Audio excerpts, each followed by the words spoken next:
Botad cyber crime પોલીસની સરાહનીય કામગીરી સામે આવી છે।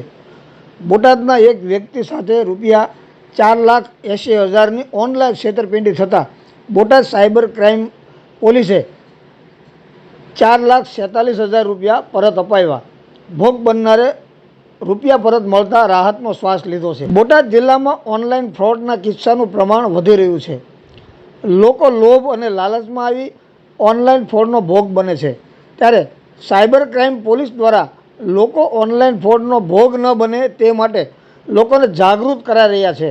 તેમ છતાં લોકો લોભ લાલચમાં આવી ઓનલાઈન ફ્રોડનો શિકાર બનતા હોય છે, ત્યારે બોટાદ શહેરના પાળિયાદ રોડ પર આવેલ ગુજરાત હાઉસિંગ બોર્ડમાં રહેતા દિગંતકુમાર ગુણવંતરાય ધોળકિયા કે જેઓની સાથે ₹4,80,000નું ઓનલાઈન ફ્રોડ થયેલું, જેથી ભોગ બનનારે બોટાદ સાયબર ક્રાઇમનો સંપર્ક કરીને સાયબર ક્રાઇમને અરજી આપેલ।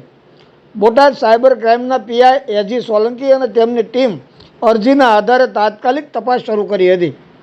બોટાદ સાયબર ક્રાઇમ પોલીસે સતર્કતા દાખવી ઓનલાઈન ફ્રોડ થયેલ રકમનો બેંક રિપોર્ટ કરીને ફ્રોડમાં ગયેલા રૂપિયાનો નામદાર કોર્ટ મારફત નાણાં પરતનો ઓર્ડર કરાવીને બેંકને રિપોર્ટ કરેલ અને ઓનલાઈન ફ્રોડમાં ગયેલા ₹4,46,181 ભોગ બનનાર વ્યક્તિને પરત મેળવી આપતા ઓનલાઈન ફ્રોડનો ભોગ બનનાર વ્યક્તિએ રાહતનો શ્વાસ લીધો હતો અને બોટાદ સાયબર ક્રાઇમ પોલીસની કામગીરીને બિરદાવી હતી। આમ બોટાદ સાયબર ક્રાઇમ